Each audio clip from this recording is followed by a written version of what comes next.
¿Quién no recuerda esta música? ¿Quién no la ha escuchado en su mente alguna vez cuando se aleja demasiado de la costa?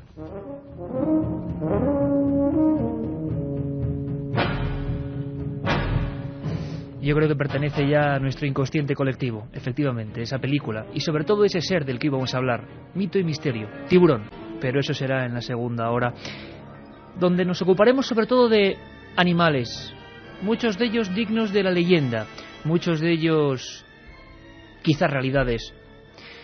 Hoy Milenio 3 no va a ser la nave del misterio, bueno, sí lo va a ser, pero hemos recubierto de una especie de capa acorazada a nuestra querida exploradora del espacio y hoy nos vamos hacia abajo, nos vamos hacia el abismo, nos vamos hacia las profundidades marinas. Y lo hacemos porque somos conscientes todo el equipo de que sigue habiendo un montón de misterios. Y hoy que tenemos 2 horas hasta las 11 de la noche, en vivo como siempre, queremos compartir con vosotros todo lo que no se sabe o se sabe de ese mundo absolutamente alucinante, de ese mundo que es el 70% de nuestro planeta Tierra. Hay una frase que yo creo que lo dice todo, y lo han dicho varios científicos: conocemos más del cosmos que de las profundidades. Ahí queda eso. La otra realidad. Milenio 3, en la cadena SER. Son las 9:11 y aquí estamos todo el equipo de Milenio 3 ya calzándonos casi las antiguas, porque nosotros somos de los clásicos, las antiguas polainas metálicas y los batiscafos y las escafandras, dispuestos a, con vosotros en estas 2 horas de radio, a echar una ojeada a ese mundo del que tampoco se habla. Por cierto, la primera hora la queremos dedicar a viajar en busca de las últimas novedades y también los más antiguos misterios de los que jamás hemos hablado. ¿Quién no ha escuchado hablar de las profecías del Titanic? ¿Habéis escuchado también la historia de Morgan Robertson? Un viejo y amargado escritor que nunca tuvo éxito y que de repente se descubrió que había, digámoslo así, profetizado hechos que estaban por ocurrir en torno a ese gigantesco buque.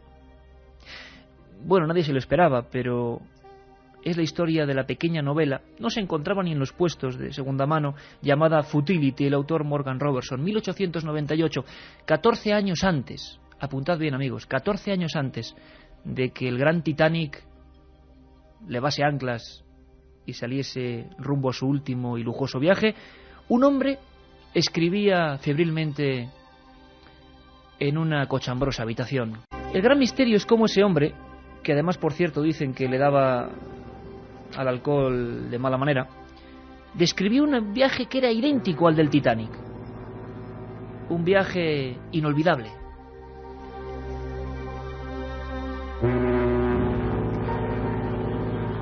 Y es que cuando sonaban las sirenas del puerto británico nadie podía esperar que el que era el gran transatlántico insumergible se fuese a pique. ¿Qué aparecía en la novela de Robertson?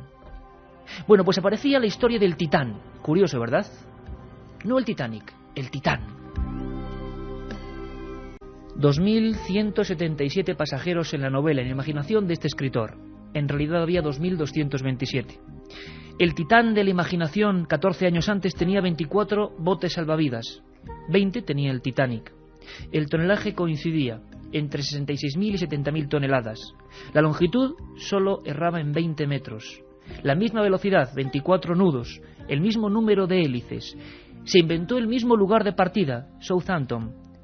El lugar del naufragio en la novela Futility 1898 era 400 millas de Terranova. El Titanic está a 400 millas de Terranova, hundido.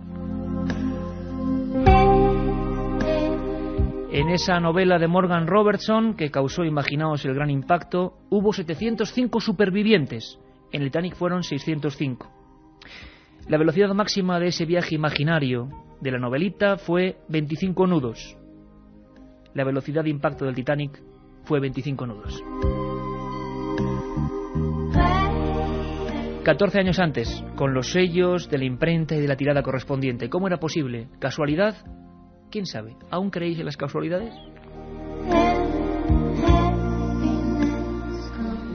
Pues preparaos amigos porque ya estamos todos. Katia Rocha, Carmen Porter, buenas noches, no buenas madrugadas. Buenas noches. Vaya historia de Morgan Robertson, y no es la única de Misterios del Mar y de Barcos Fantasmas. No es la única, hay muchas profecías en torno al Titanic, muchas presunciones, no solo en esta tragedia de este barco, sino en otras de muchos otros barcos que la verdad parecían como si algo indicara que se iban a hundir.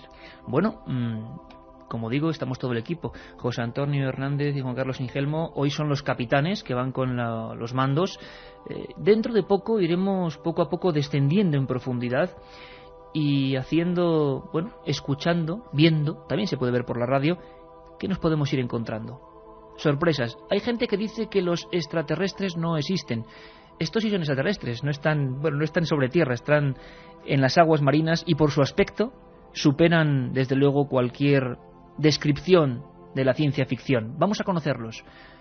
Pero lo que es principal, y creo que importante, es saber cuáles han sido las últimas novedades, las últimas historias en torno a descubrimientos y hallazgos bajo el agua.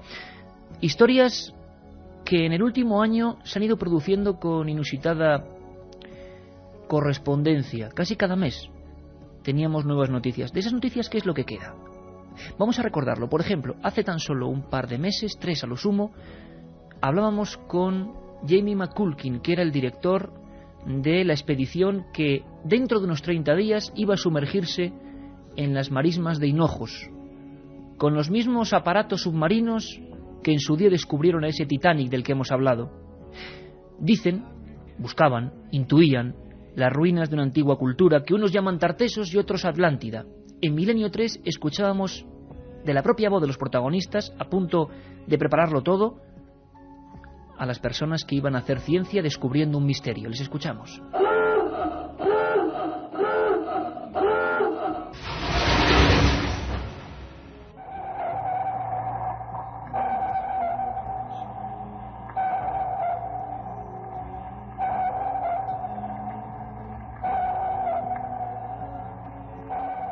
Es una expedición puede ser 20 personas en octubre de este año en el sur de España, en el Strait de Gibraltar, en el oeste, en el Océano Atlántico, y tenemos un equipo muy experiencioso con las cosas arquitecto. Y tengo 2 tipos que trabajan en la expedición por el Titanic. Sorprendente, una gente que ha buscado el Titanic con todas las cámaras, artilugios, quieren buscar en España los restos de esa mítica Atlántida, entre comillas, de la que un día hablamos. Más sorpresas en este mismo año. Comenzaba prácticamente el 2004 cuando desde Cuba nos llegaba otra noticia sorprendente y le veíamos también en casi en directo. Paulina Zelinsky hablaba con nuestro compañero Luis Mariano en Cuba. Paulina Zelinsky era ingeniera de submarinos soviética y hoy en día es la directora del Instituto Topográfico Marino de Cuba. Habían descubierto algo. Sus submarinos se habían topado con algo. Según sus propias palabras, eran bloques perfectamente simétricos. Parece que cortados o modificados por manos humanas, a unos 700 metros de profundidad. Lo recordamos. Cuando de pronto nos vimos en nuestros mapas apariencia de unas estructuras muy simétricas y como si fueran trazadas por hombre, dentro de esta área tan limpia de arena sílice, nos fuimos totalmente asustados.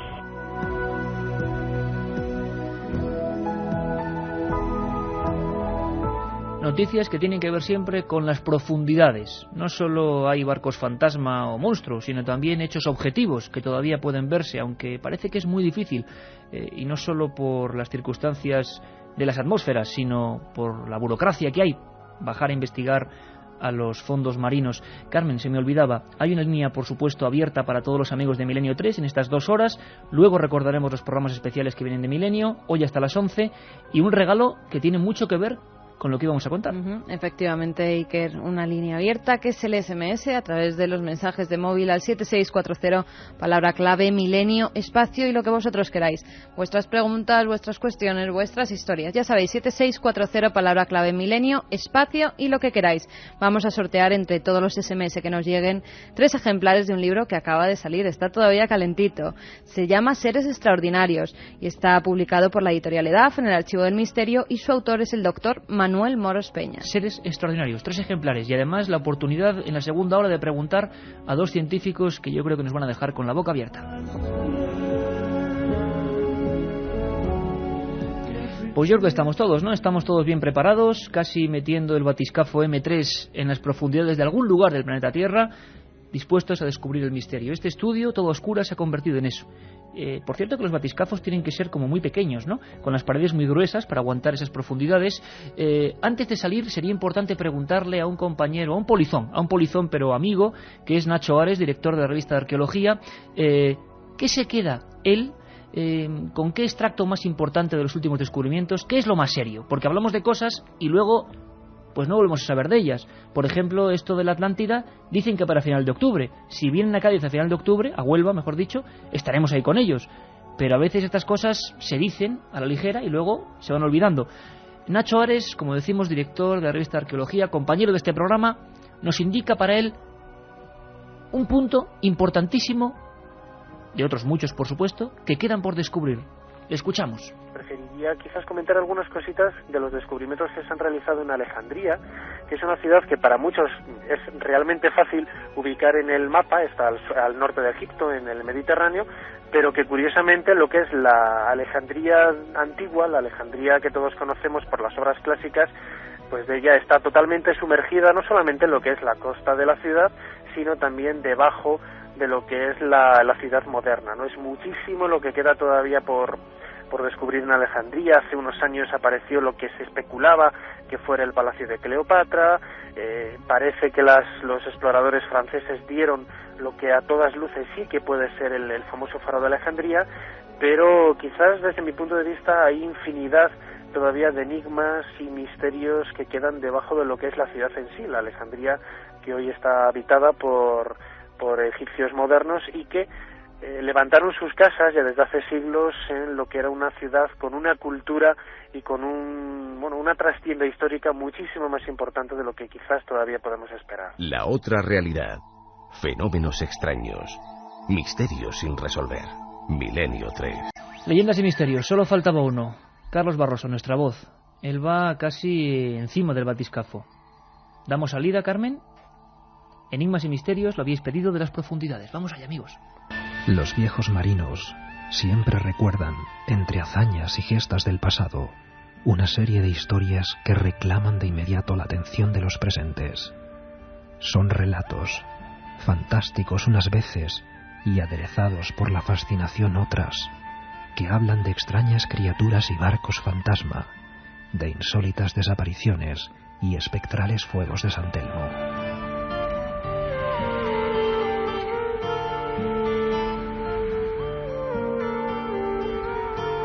Sucesos a caballo entre la realidad y la leyenda, en los que hoy vamos a sumergirnos de lleno.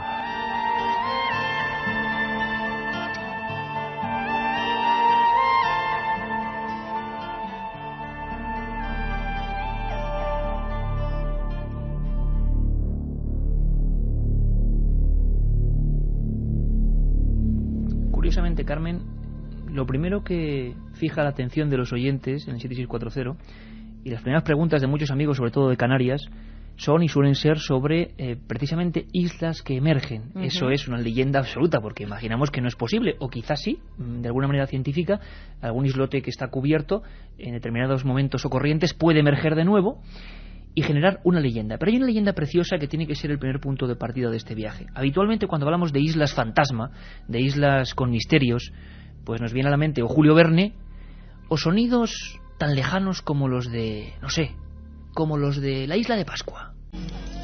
¿Qué dices? Oh, es difícil saberlo. Tupa, dime la verdad. Lo haría si pudiera, Granariki, pero los signos no son ni buenos ni malos.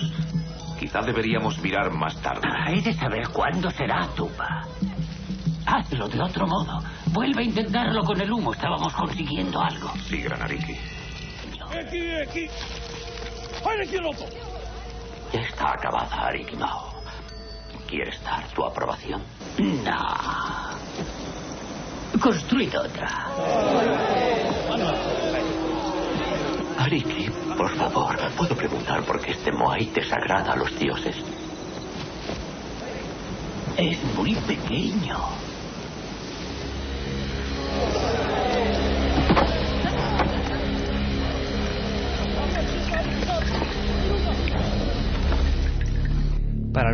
habitantes, los orejas largas de la isla de Pascua, todo era poco para sus dioses. Cuando hablamos de islas, hablamos de eso casi siempre. La Polinesia, lugares lejanos, y muy poca gente sabe, los canarios sí, que tenemos una tradición preciosa, enigmática, increíble y registrada en los viejos barcos con puño y letra de sus capitanes. Es la isla de San Borondón o San Brandán, de la que alguna vez hemos hablado, así la madrugada del domingo, muy de pasada, con alguna noticia. Brevemente, para que la gente pueda imaginarse este lugar, ¿de qué estamos hablando, Carmen? El nombre de la supuesta isla, al parecer, procede de una leyenda que cuenta que un monje irlandés, San Brandón, en el año 512 partió junto con otros 14 monjes en una embarcación que se internó en el Atlántico. Según cuenta la tradición, divisaron tierra y desembarcaron en ella, pero cuando se encontraban rezando, ésta comenzó a moverse. Estaban encima de una ballena. El animal durante 40 días les trasladó por el mar hasta que llegaron a una isla llena de vegetación y animales desconocidos. Estuvieron allí 7 años y la pusieron el nombre de San Barandán. Desde entonces son muchos los navegantes e investigadores que han ido en busca de ella. Algunos aguerridos marineros, como Pedro Bello, declararon haber incluso desembarcado tras ser llevados por una fuerte tempestad. Dijeron haber observado pisadas gigantescas y unos extraños símbolos. En los archivos del siglo XVIII aparecen investigaciones llevadas a cabo por las autoridades de la Isla del Hierro. Ya en el siglo XX pudo ser fotografiada y hace pocos meses fue por primera vez grabada en vídeo. Grabada en vídeo. Lo que sabemos es que el periódico ABC, por ejemplo, en 1956 era el primero que sacaba en su portada la supuesta imagen de la isla de San Brandán o San Borondón, una leyenda fotografiada. Mucha gente pensó evidentemente que era un propio efecto del cielo, otros hablaron de una especie de espejismo marino, mil cosas. Pero hace bien poco nos encontrábamos con una sorpresa auténticamente de órdago, y es que un investigador y periodista, Jaime Rubio, estaba con una cámara grabando una presentación de un disco de folclore canario desde Gran Canaria, y él el primero tenía la suerte, la osadía quizás, no lo sé, de filmar durante varios minutos esa formación. Para más INRI, un montón de personas de diferentes puntos de las islas comprobaron la existencia de esa especie de promontorio rocoso, incluso con efectos de vegetación, allí donde, según los mapas, no hay nada. Era el punto donde decían que la leyenda había marcado con una X y el nombre de San Borondón. ¿Te parece, Carmen, que escuchemos al asustado Jaime Rubio, que todavía no se lo creía, cuando grabó con su cámara una cosa que no existe? Lo recordamos. Pues cuestión de suerte, porque como tú sabes, San Borondón se ve una vez cada siglo, como mucho. Y aquella tarde yo salía para grabar un evento folclórico en el sur de la isla, pero yo vivo en el norte de Gran Canaria y al sacar el coche del garaje veo como la gente mirando para el horizonte. Y entonces levanto la vista, aparco el coche y claro que estaban viendo que al terminar la Punta de Anaga, en una zona que normalmente es Atlántico nada más, pues se veía una isla clarísimamente y unas pequeñas islas al lado, como una prolongación de la isla, ¿no? Pero con una claridad impresionante, y era a las 7 de la tarde. Casualmente llevaba el aparato de vídeo cargado, pues esto tengo que grabarlo como sea, porque esto es una cosa insólita. La otra realidad. Milenio 3, en la cadena SER. Las 9:30, y aquí estamos en Milenio 3, y estamos con vosotros, 7640, y un montón de preguntas, Carmen. Pues sí, que era un montón de preguntas, un montón de cuestiones que ya se nos adelantan a los temas que tenemos preparados. Javi de Ciudad Real, por ejemplo, nos dice: hay más cantidad de agua que de tierra, por ello existen más misterios bajo el agua que sobre la tierra. Si los peces hablaran... Y tanto. Luego escucharemos a Fernando González Siches, que, bueno, lo vamos a escuchar en un barco primero, buscando el calamar gigante, y con una frase que a mí se me quedó, es que si tú das la tierra, la giras, no desde el punto de vista que siempre vemos en Mapamundis, veríamos desde el Pacífico, veríamos una inmensa esfera azul. Hay mucho más ahí que en la Tierra. Martín Copede, desde Madrid, nos dice: ¿qué misterios hay alrededor del Mary Celeste? Vamos a averiguarlos, amigos. Somos 4 amigos de Vélez, Málaga, aficionados al buceo, y estamos volviendo en un barco después de una tarde de buceo, ahora escuchando mismo el programa. Qué bueno. Nos tenéis acongojados. Qué bueno. Bueno, pues todavía no hemos contado nada de miedo, ¿no? ¿O os ha dado miedo lo de Morgan Robertson? Pues bueno, ahora sí que vienen cosas misteriosas, de verdad. De momento estamos haciendo un escaneo, con nuestro sonar particular. El mar esconde más secretos que el universo, nos dice otro amigo. Yo lo que creo es que si hay un tema que ha llamado la atención por películas, por filmaciones, por declaraciones incluso de sus supervivientes, y en el que no acabamos ninguno de ponernos de acuerdo, porque siempre cuando una cosa transcurre un tiempo, y más en estos temas, se legendariza, y entonces nadie sabe qué parte hay de paja y de grano. El Titanic, un nuevo enigma. Y decimos nuevo porque ha habido varios trabajos últimamente, muy recientes, en diferentes países, hablando de antiguas profecías. ¿Podríamos, Carmen, hacer un extracto de esas profecías o misterios, yo no sé si decir paranormales, o malos augurios, como quieras, en torno al Titanic? Hablábamos antes de una novela, ¿verdad? Morgan Robertson. Eso Morgan la gente Robertson, tiene que dejarle Futility. un poco... Sí, Futility, es Pues verdad, bien, futilidad. lo que no conoce mucha gente es que hubo otra obra de ficción sobre una tragedia similar. Había aparecido en una publicación londinense unos años antes. Su autor fue el distinguido periodista Stead, quien añadió una nota profética al final de la historia. Esto es exactamente lo que podría suceder, lo que sucederá si las naves zarpan con pocos botes salvavidas. Bueno, era un tío bastante lógico, por otro lado, ¿no? Porque luego, fíjate lo que pasó con el Titanic. Aunque claro, si vemos la propaganda del viaje de los días previos al Titanic, digamos que lo que vendían era el buque insumergible. Pero fíjate lo que pasó, es mucho más la casualidad. Stead fue uno de los pasajeros del Titanic que murieron en el naufragio. Vamos a ver, que él mismo profetiza días antes, es una historia Años relativamente antes. conocida, y a pesar de eso ingresa en el Titanic. Hubo gente, sin embargo, que a última hora tuvo como una corazonada y incluso con el pasaje comprado dijo que no embarcaba. Colin McDonald, por ejemplo, rechazó el puesto de segundo ingeniero a bordo del Titanic debido a una corazonada. Algo le decía que no tenía que trabajar allí. También consiguió salvarse un hombre de negocios londinense, Conon Middleton, que había soñado 2 noches seguidas con el hundimiento del Titanic y con los pasajeros aterrados nadando junto a la nave. Anuló su pasaje, al igual que el banquero Pierre Paul Morgan, quien ya con el equipaje a bordo canceló su billete, alegando la excusa de tener ciertas reservas de carácter supersticioso sobre el viaje inaugural de cualquier barco. Además, en este caso, Carmen, un caso más o menos conocido, se dio la circunstancia de que era uno de los, vamos a llamarlo así, departamentos o camarotes de primerísima clase, que valían una auténtica millonada. Estuvo viéndolos, llegó a dejar el equipaje y en un momento dado, poco antes, yo no sé qué le ocurrió, cogió sus maletas y dijo: ahí te quedas, Titanic. Un año antes de que tuviera lugar el desastre, en 1911, se publicaba en Nueva York una obra que, bajo el título de Predicciones para 1912, contenía todas las visiones, predicciones y profecías efectuadas por diversos videntes y astrólogos. Con los sellos, Carmen, de imprenta, que eso no hay quien lo quite. La más increíble de todas era la que hacía referencia a un barco inexistente todavía, que era el Titanic, ya que aún no se había construido, sobre el que se decía lo siguiente: un titán del mar, un coloso que se hundirá en las heladas aguas del Atlántico Norte. Y la última, pues el mismo día de la partida del Titanic, el miércoles 10 de abril, el medium Turvey anunciaba que un transatlántico se perderá. Claro, había que decir que el medium Turvey, pues, o como se llamase, la verdad es que tampoco era muy original, porque en esa época imagino que los barcos se hundían, pero claro, el Titanic, que fuera el Titanic, lo más alucinante, y no me digáis que no, es lo de Futility, esa novelita que a partir precisamente de la tragedia del Titanic 14 años después se convierte en un superventas, cuando su autor, como pasa tantas veces en otros genios de la pintura o de la literatura, jamás gozó de las prebendas monetarias, ¿no? Porque, bueno, acabó desahuciado. ¿Cómo alguien podía describir, equivocándose siempre en 100, fijaos qué curioso, el número de pasajeros, mismo tonelaje prácticamente, mismos botes de salvamento, misma velocidad de impacto, misma velocidad de crucero, mismo número de hélices, mismo lugar de partida? Y sobre todo, porque alguien puede decir, bueno, calculando más o menos, pero eran 14 años, y en 14 años yo creo que ni se imaginaba.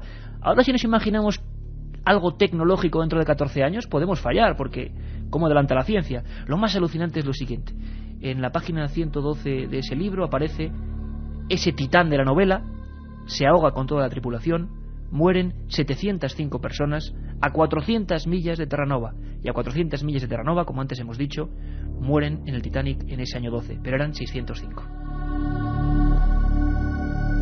Pues lo que estoy seguro, y volvemos a Canarias, que no conocéis, es que tenemos una especie de Titanic a la española, si se puede decir así.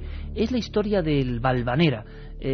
Incluso se han hecho libros sobre este extrañísimo incidente. Lo que pasa es que, claro, el Titanic lo colapsa todo. Su fama mundial casi hace que los demás barcos sean, bueno, segunda fila. Sin embargo, en el Valvanera había mucha gente canaria. Era uno de los mayores transatlánticos españoles, con sus más de 120 metros de eslora y 12.500 toneladas. Se trataba de un vapor mixto de carga y pasaje dedicado principalmente al transporte de migrantes entre España, las Antillas y el sur de los Estados Unidos. Fue votado en 1906 desde el principio. Además, Iker fue un barco tildado de gafe. El 18 de julio de 1919... 30 inmigrantes murieron a bordo del buque. Una madre perdió allí a sus 5 hijos durante el viaje. A la llegada del buque a Canarias se pedía el procesamiento del capitán y el médico de a bordo.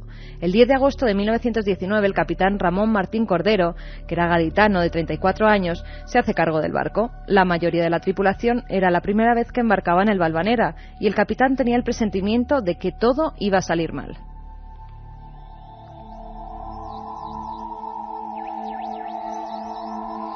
Y salió mal. La verdad es que fue un viaje, el último viaje del Valvanera, que ha quedado para la historia de lo extraño. Escuchamos a José Gregorio González, que es nuestro corresponsal en las Islas Canarias, que hizo un trabajo fabuloso siguiendo incluso a supervivientes de esta historia. En el mes de septiembre, si mis datos no se equivocan, entre el 10 y el 12 de septiembre, el Valvanera, lleno hasta los topes, y no solo a nivel oficial con 1.200 pasajeros, sino que se colaban en cada puerto un montón de gente más, desaparece en extrañas circunstancias. Escuchamos a José Gregorio. Por eso nunca sabremos exactamente el número de víctimas exactas que perdieron la vida. Ten en cuenta que oficialmente parten 1.230 personas desde el puerto de Santa Cruz de La Palma y desembarcan en Santiago de Cuba 742 personas. 10, 11, 12 de septiembre es cuando se desarrollan los hechos y cuando se pierde de la noche a la mañana todo contacto con el Valvanera. Bueno, se esperaba que llegase al puerto de La Habana, no llegaba. Prácticamente en aquel momento, cuando desaparece este barco, probablemente con unas 900 personas aproximadamente, bueno, pues se pensó, se tenía muchas esperanzas de que no hubiese sufrido los embates de la tormenta, porque el capitán tenía mucha destreza, porque era un barco de gran calado, un barco preparado también para este tipo de circunstancias y sobre todo por una cuestión básica y elemental, que muchos barcos dieron noticia de haberse encontrado con el Valvanera navegando en perfectas condiciones cuando ya había sido dado por desaparecido, ¿no? Al igual que en el caso del Titanic, aunque de esto no se ha hablado hasta muchos años después, había premoniciones. O más que premoniciones, malos augurios, o como queréis llamarlo. Nosotros ni quitamos ni ponemos. Es lo que se dijo y lo que aparece en la prensa, sobre todo en la prensa canaria, que seguía con gran desazón lo que había sido el fatal destino de cientos de amigos de La Palma, de Tenerife, de Gran Canaria. José Gregorio siguió ese tema, hizo un trabajo estupendo y recopila ahora alguno de esos malos augurios. Al igual que con la historia del Titanic, también aquí en el Valvanera se dan, por ejemplo, premoniciones, incluso malos augurios, ¿no? Desde el momento en el que el Valvanera se graba ese nombre, en recuerdo de la Virgen del Valvanera, se graba en el casco del barco, se comete un error ortográfico, el de no poner 2 V en el nombre, sino poner la segunda con B, lo que se consideró en aquel momento una especie de mal augurio. O por ejemplo que al partir del puerto de Santa Cruz de La Palma pues se partiese un ancla, que eso también en aquel momento, en aquel entonces era otro mal presagio, ¿no? Incluso supersticiones, pero es impepinable lo que ocurrió con su capitán, con Ramón Martín Cordero, de 34 años de edad, que escribió una carta desde Santa Cruz de La Palma a su esposa augurando que podía perder la vida, ¿no? Esto es una carta que recibió su esposa y que lógicamente cuando la tragedia se confirmó, pues fue publicada incluso por la prensa como un indicio de esa premonición. Un viaje en busca del misterio. Milenio 3 en la SER. Amigos que siguen preguntándonos en el 7640, sabéis que es una emisión especial hoy de Milenio 3 hasta las 11, nuestro horario habitual, de 1:30 a 3 los viernes, 3 a 4 los domingos, aunque hay varios especiales de los que queremos daros buena cuenta antes del segundo viaje, todavía más abajo. Ahora estamos casi en superficie, luego iremos a los abismos. Antes de seguir con las preguntas de oyentes, Carmen, no me resisto a preguntarte, tú que has estado en los archivos buceando también, nunca mejor dicho, había más incluso, más premoniciones, todavía más allá de esa carta terrorífica que se publicó, del presentimiento de ese capitán.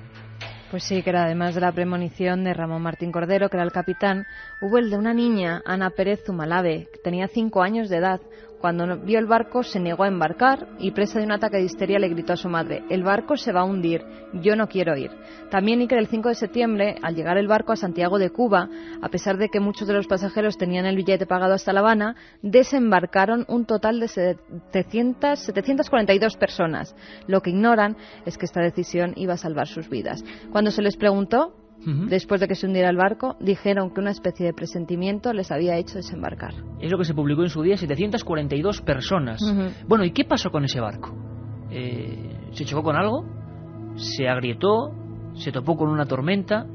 Hay vestigios y comunicaciones que dicen que lo veían tranquilamente, después incluso de haberse dado notificación de desaparición.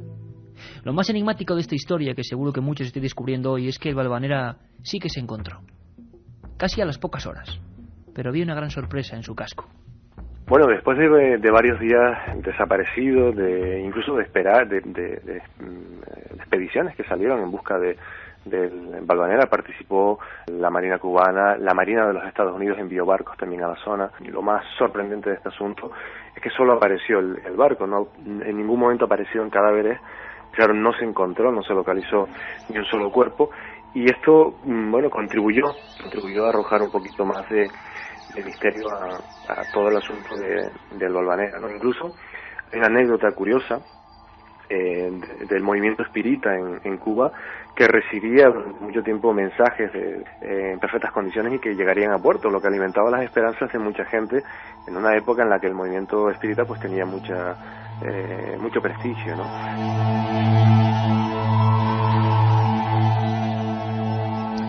Y tanto, por ejemplo, en Icod de los Vinos o en Taganana o en otras poblaciones hubo en su día, en esa época, congregaciones espíritas que, creo que casi no hemos hablado de eso en el programa, en Milenio 3, pero intentaban comunicarse con los del más allá, con sus maneras, sus procedimientos, su cultura muy concreta, y durante mucho tiempo, fijaos qué impresión imagino para los familiares, esos espíritas en esas casas bastante pobres, por cierto, a oscuras, con veladores, con mesas parlantes o mesas que supuestamente se movían, o con las primitivas ouijas, antes de que fueran conocidas, llamadas planchette, una especie de pequeño resorte de madera con ruedillas que viajaba por una tabla donde se habían dibujado letras. Bueno, pues en todo ese ambiente, principios de siglo, aquellas personas que se decían mediums, que no demostraban mucho, pero por lo menos se decían mediums, explicaban a los familiares que estarían aterrados, que estaban recibiendo mensajes de esos difuntos, de los que nunca se encontró ni rastro. Y esto sí que fue enigmático. Hubo incluso uno de los operarios de un barco con capacidades o con botes que se sumergieron en la zona, que decían que habían visto solamente una cabeza, que es una historia que queda en la leyenda, que estaba todo el buque, imaginaos, estamos hablando de un buque de 1.200 personas, no había un solo cuerpo, no había un solo jirón de ropa, no había restos óseos que tenía que haber allí o cualquier cosa, no había habido señales de corrientes de que esos cuerpos apareciesen unas millas más allí, no había alimañas marinas fagocitando esos cuerpos. Lo que decían, ya lo dejamos en el punto de la leyenda, leyendas del mar, es que entre el casco rumbroso casi ya del Valvanera había una sola cabeza de mujer, una cabeza decapitada. Y aún en Key West, que es la población más próxima donde se hundió el Valvanera, los lugareños de allí llaman el buque fantasma de las arenas movedizas. Hoy en día.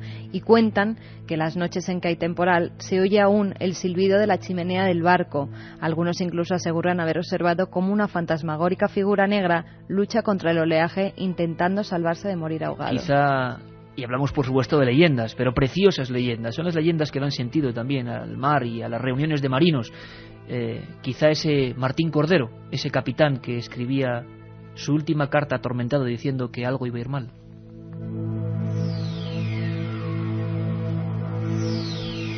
Más mensajes que nos llegan al 7640, palabra clave milenio. Cristin, por ejemplo, nos dice: estoy en una torre de vigilancia muerta de miedo, pero no puedo quitar el programa. Vigilancia marina. Toda leyenda tiene su lado real. Buenas noches. Acerca de las serendipias relacionadas con el Titanic, nos dice Luis, su tripulación había sobrevivido al hundimiento de 2 barcos. Es verdad, es curioso. Serendipias, para quien no lo entienda, se refiere a casualidades, vamos a llamarlas casualidades al cubo, ¿no? Cuando algo ya es, bueno, como lo de Morgan Robertson, como esa novela que no acierta una vez, sino acierta muchas veces en muchas cosas concretas. Una probabilidad muy escasa de que sea casual. Paco de Madrid nos dice: Kraken, falta el Kraken. Pues el Kraken viene dentro de nada. Otro amigo de Cartagena, Sebi, nos dice: sin duda el gran misterio marino es el Kraken. ¿Qué es lo último que se sabe de este ser? Bueno, pues en la segunda hora vamos a hablar con las personas que han perseguido al Kraken. A pesar de mareos, a pesar de maquinarios, a pesar de 1000 vicisitudes, y lograron ver el Kraken. Filmarlo parece siendo un reto. Pero lo que yo quiero también es que no solo nos quedemos en el Kraken, sino en sus compañeros más sombríos y de los que tampoco se sabe. Y hasta de los hombres pez vamos a hablar, que también dicen los antiguos que los hubo. Y sobre ello nos preguntan también: ¿podéis hablar del hombre pez de Liérganes? ¿Es verdad que existió o es pura leyenda? No, es verdad, es verdad. Lo que no sabemos es qué era. Si era un enfermo con ictiosis. Luego descubrimos lo que es la ictiosis, esa enfermedad de las escamas. Es una historia preciosa de la que quedan legajos con nombres, apellidos y documentos. Y en esos legajos que, tengo que decirlo, encontré en Santillana del Mar y que jamás se habían publicado, se cuenta la historia, el nacimiento y la desaparición de Francisco de la Vega Casar, hombre pez, así lo llaman, de Liérganes. Juan desde Ibiza nos dice: yo tuve una premonición también sobre el embarranco de un barco, fue el 12 del 12 de 1999. Curioso, hay gente, pues como le ocurre a estas personas, ¿no? Siempre decimos, creemos más en la videncia espontánea, ¿verdad?, que en la gente que dice ser vidente. Creemos en esos golpes del destino, de lo que sea, de esa persona. Imaginaos ese ricachón que se marcha del barco porque presiente algo, cuando está ya organizándolo todo. Bueno, eso sí que parece que ocurre. ¿Ocurrió con otros barcos? Nos preguntabais por otros nombres que son ya parte de la historia del misterio del mar.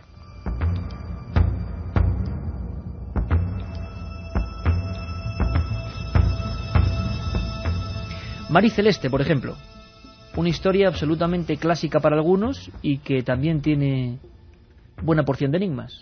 Pues sí, que si quieres vamos a comentar un poco la historia del Mary Celeste. El Mary Celeste fue construido en 1860 en los astilleros de Joshua Dewis, en Nueva Escocia. Originalmente se llamó Amazon y fue votado en 1861, el año en que comenzó la Guerra Civil Norteamericana. Las tragedias empezaron poco después, cuando su primer capitán, un escocés llamado Robert McClellan, cayó enfermo y murió. Entonces asumió el mando John Newton Parker, quien capitaneó el primer viaje del Amazon, pero el barco tropezó con una encañizada de pesca cerca de Maine, sufrió daños en el casco y tuvo que volver a los astilleros para ser reparado. Mientras estaba allí se produjo un incendio que costó el puesto al capitán Parker.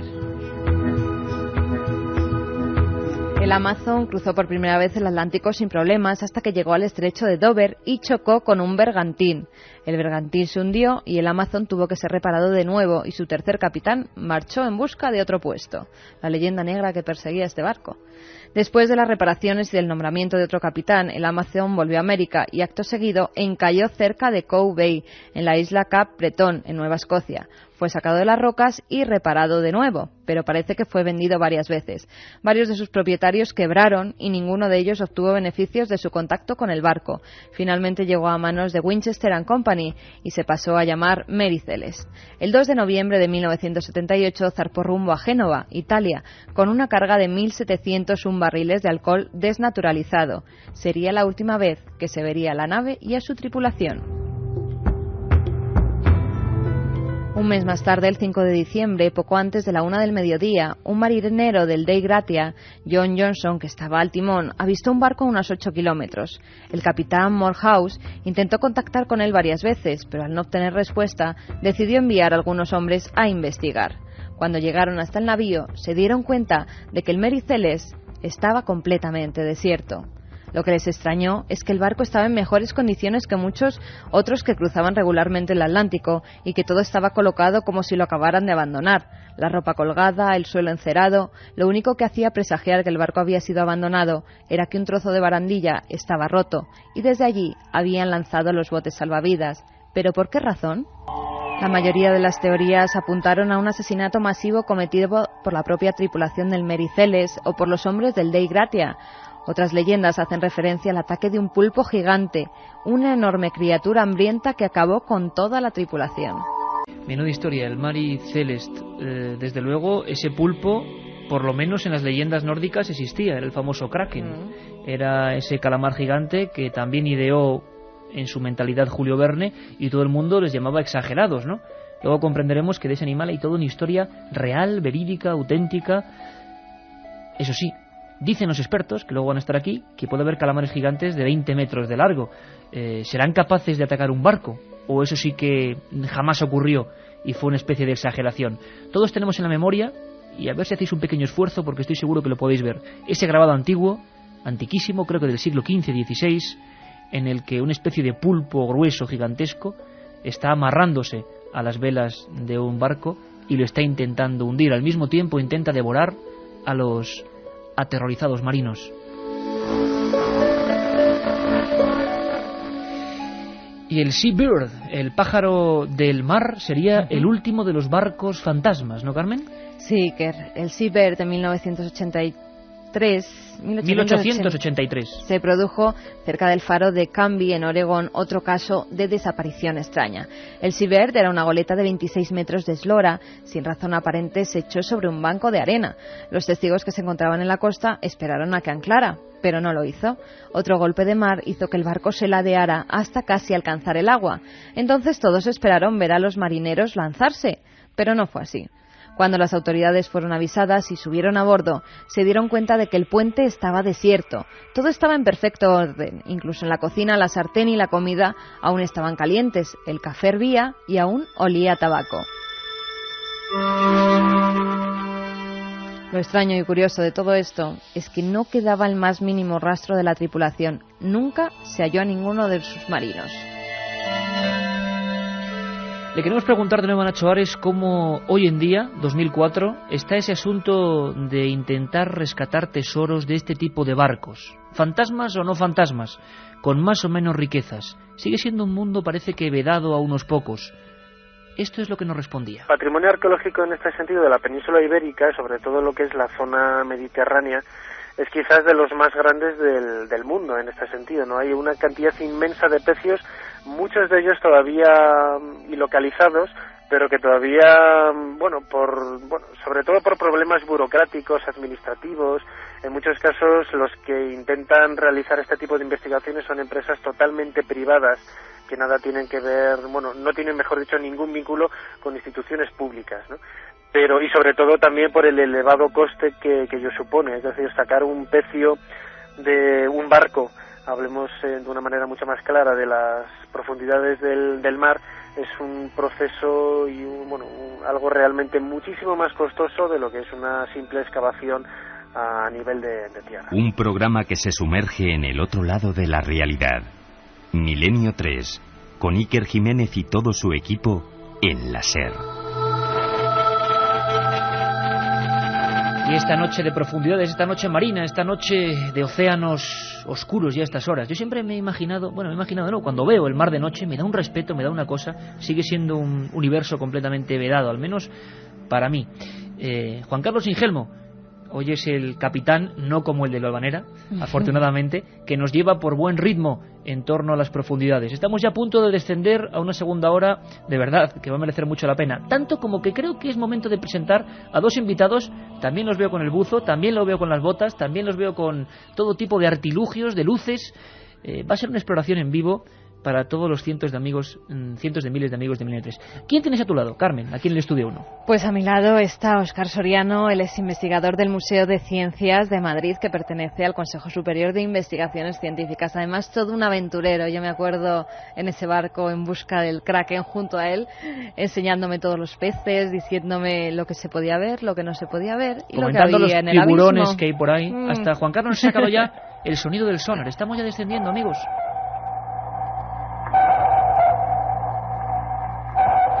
Y nos sumergiremos en profundidades donde nunca se ha puesto una luz, nunca se ha puesto una cámara. Don Óscar Soriano, amigo, bienvenido. Buenas noches, encantado de estar con vosotros, que sois unos buenos amigos, y además estoy encantado del ambiente que hay en el estudio. Hay gente que no nos cree, claro, tú eres la primera vez que vienes al estudio. Por la noche. Claro, tú... Tuvimos la oportunidad, además de contigo, de ir al Museo de Ciencias, de que nos abrieras una parte completamente desconocida para los que vamos ahí como visitantes. Y de verdad que es un placer que estés hoy con nosotros ahí, a un lado, en penumbra, y dispuesto a contarnos 1000 cosas, sobre todo de criaturas que se esconden ahí debajo. Yo lo digo, a mí, científicos de verdad como Óscar son los que uno siente un sincero orgullo de tener como amigo y como colaborador de este programa. Y al otro lado, pues qué deciros, lo conocéis ya, es Fernando González Siches, uno de los integrantes de esa maquinaria de aventura audiovisual que es Explora Films, que ya estáis trabajando a tope en un montón de cosas. ¿Y cuántas aventuras, amigo Fernando? Biólogo y zoólogo. Desde luego, y algunas compartidas, que es lo bueno. Algunas compartidas, ¿verdad? Hablaremos, me imagino, ahora de la que compartimos en el mar. Oye, por cierto, y como adelanto casi a un montón de curiosidades, y muy brevemente, Óscar, hay tanto por descubrir y hablamos ya de monstruos. Vamos a centrarnos en los monstruos marinos, así con ese nombre. ¿Hay tanto por descubrir todavía? Realmente queda, yo calculo que más o menos 10 veces más de lo que hay descrito. 10 veces más. Número de especies sobre la Tierra, aproximadamente 10 veces. Algunas opiniones más optimistas hablan hasta de 100 veces.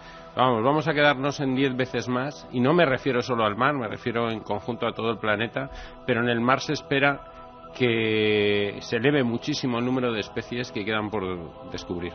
El gran desconocido, Fernando. Desde luego el gran desconocido es el abismo marino, y además... ¿Qué es el abismo? Para que podamos entendernos de cara a la segunda hora. Hay un umbral donde ya todo es oscuridad, ¿no? Sí, hay un umbral a partir de depende del mar, de lo claro que sea el mar, entre 100 y 200 metros ya empieza a haber una oscuridad total. Por lo menos para nuestros ojos, pero de cara a los animales que habitan el abismo, de esos 200 metros hasta 1000 metros, hay un pequeño umbral de luz que hace que los animales sean de una determinada forma, podremos hablar de ello a lo largo del programa, y a partir de ahí empieza realmente el abismo, donde la oscuridad es total y la presión es monstruosa, y eso genera lo que para nosotros son monstruos, porque son animales de unas características muy especiales, bocas gigantescas, ojos diminutos, dientes fabulosos para poder atrapar las pocas presas que llegan. Es decir, allí sí que hay monstruos para nuestra concepción. Obviamente para las hembras de estos monstruos o los machos, pues serán estupendos, ¿no? Pues estamos toda la tripulación, y vamos a descubrir, como hicimos en su día físicamente, vamos a poner una cámara en un lugar, en este caso unos micrófonos, donde nunca han estado, intentando describir capa a capa, si os parece, qué nos podríamos encontrar en una especie de viaje imaginario, pero a la vez real. Carmen, las últimas preguntas de los oyentes. Recordamos que sorteábamos 3 libros que va también de estos, seres extraordinarios, monstruos humanos también. Pues muchas preguntas, muchas cuestiones en el 7640. ¿Es verdad que en el Titanic viajaba una momia? Nos dice Maríajo de Sevilla. Sí, es verdad. Una momia, la momia del Titanic. Célebre. José de Sevilla nos dice: el próximo verano me quedo con mi sobrinita chapoteando en la orillita. Eso nos va a pasar también a algunos, porque yo recuerdo cuando fuimos en busca del Kraken que uno ya le daba ganas de todo menos de bañarse viendo lo que hay por ahí. David de Alcoy, sobre el Valvanera, ¿no sería un ataque de alguna especie de piratas? Bueno, podría ser, pero ¿y qué hicieron? ¿Secuestrar a todos, a 1.200 personas? Iván, volviendo de Salamanca, nos dice: ¿y los monstruos del libro de Julio Verne son reales? Vamos a descubrirlo ahora, amigos. La tripulación se pone en marcha. 1 hora rumbo al abismo. ¿Nos acompañáis? Milenio 3, os esperamos. La otra realidad. Milenio 3, en la cadena SER. 10 y 6 minutos, hoy hasta las 11, Milenio 3 especial Misterios del Mar. Hemos recorrido la geografía de los viejos cascos de barcos fantasmas, hemos recorrido también las viejas historias de maldiciones, de malos augurios, y ahora nuestra mirada se va hacia los seres biológicos, los monstruos marinos, con esta maravillosa música de Vangelis, que no se podía llamar de otra manera, Oceanic.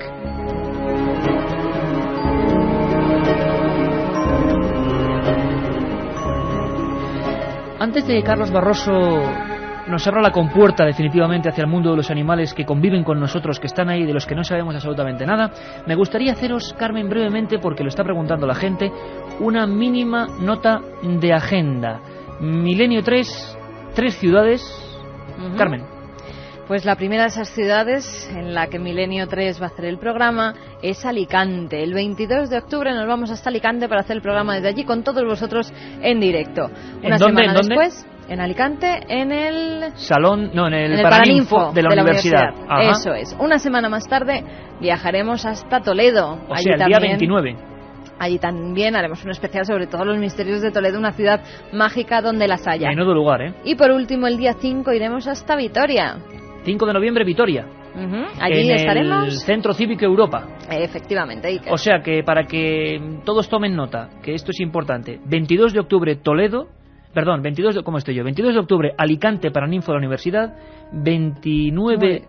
Toledo, y 5 de noviembre, 3 semanas seguidas de viajes, vamos a estar con vosotros, queremos veros en Vitoria.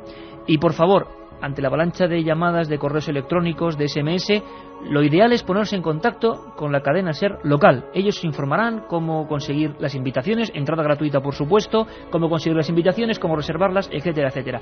Y me queda una pequeña nota antes de meternos en el abismo que tiene que ver también con el mar.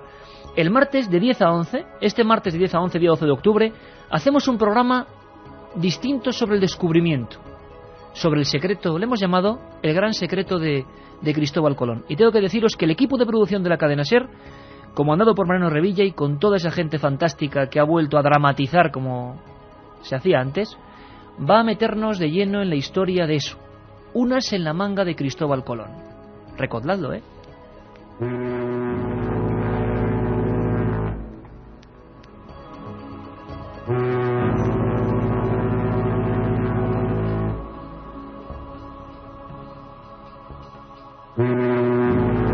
Almirante, hay algo que no me resisto a preguntarle de nuevo.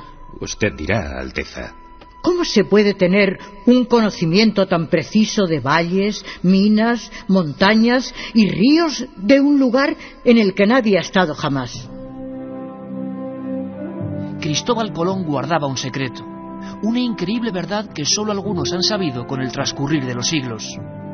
Ahora es el momento de conocer la otra historia del descubrimiento. Milenio 3. Este martes programa especial de 10 a 11 de la noche, con Iker Jiménez, Cadena SER. Esta noche emprendemos un viaje alucinante. Una expedición a uno de los lugares más extraños y desconocidos que nunca nadie haya podido imaginar. El batiscafo Milenio 3 ya está preparado y su tripulación dispuesta para descender a ese universo oscuro donde aún habitan los monstruos. Acompañadnos rumbo al abismo.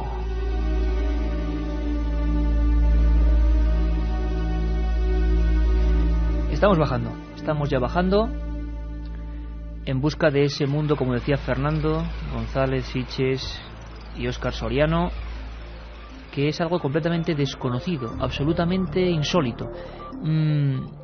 Poco conocemos de esta historia. Nos hemos aproximado en una ocasión, Carmen. En una ocasión, los micros de la SER estuvieron muy cerca del abismo, describiendo lo que era ese mar a 1000 metros de profundidad. ¿Qué es lo que vimos? ¿Qué es lo que sentimos? Ahí estaba Fernando, ahí estaba Óscar, ahí estábamos nosotros. Y esto es apenas minuto y medio de un sonido que queremos recordar ahora.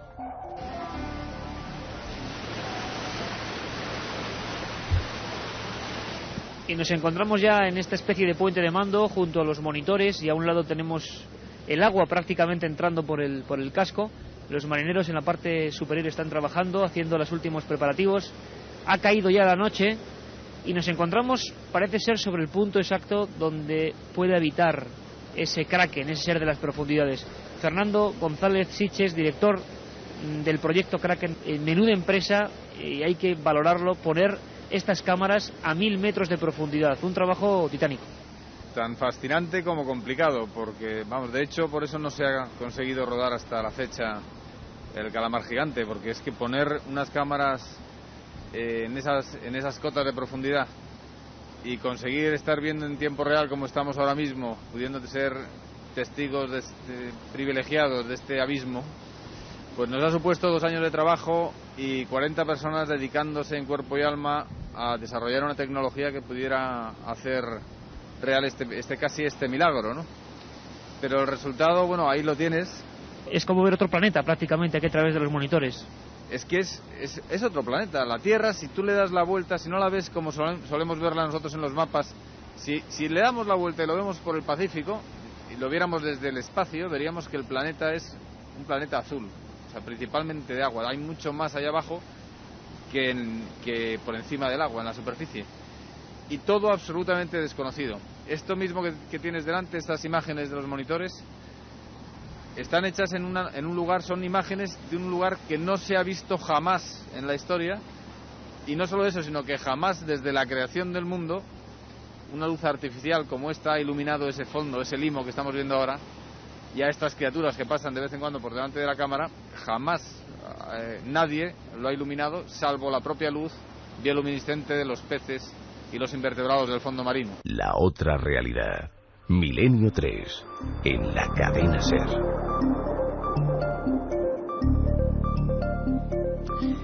Vaya recuerdos, Fernando. Estábamos en el caladero de Carrandi, ¿por qué? Pues allí estábamos buscando las primeras imágenes del calamar gigante, que sabes que es un reto que tiene la comunidad científica y quizá todos los que nos gusta el océano, no necesariamente científicos, y que sabemos que existe ese calamar gigante, que lo tenemos además muy cerquita en la costa asturiana. Sabes que Luis Laria, que luego participará, tiene allí la mejor colección del mundo de calamares gigantes. Tiene un mérito impresionante.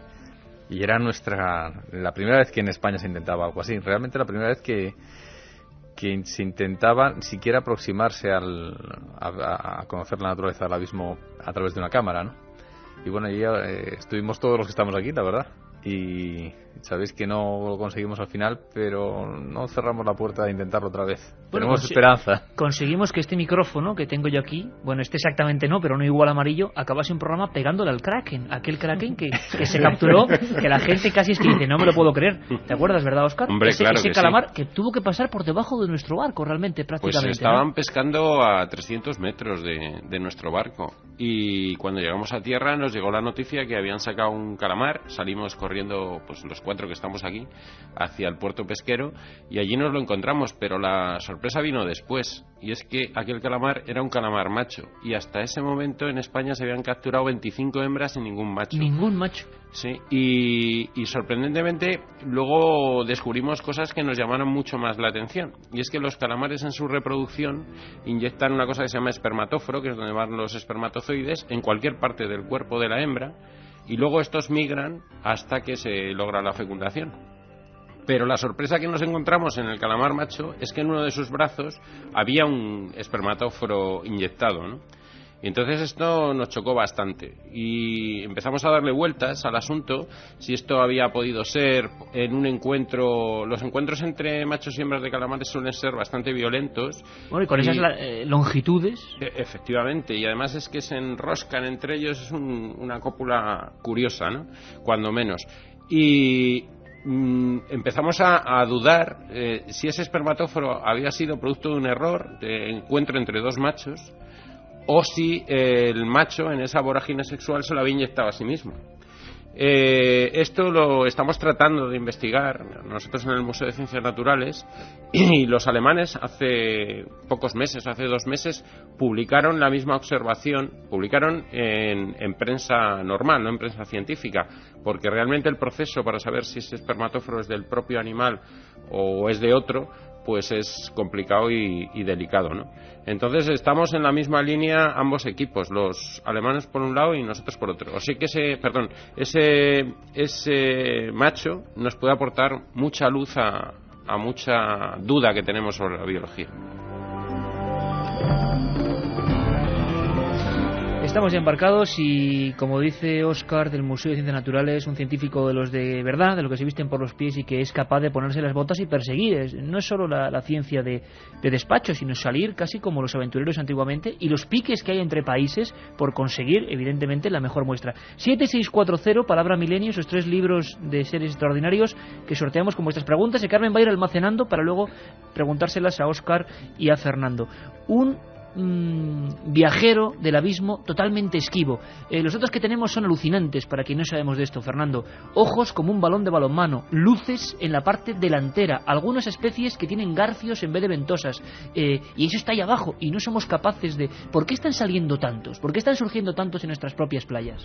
Bueno, lo que está pasando, yo creo, hablando con Luis, le hacíamos esta misma pregunta: ¿por qué de repente tantos calamares gigantes cuando antes? Y él nos comentaba que es que ahora hay una...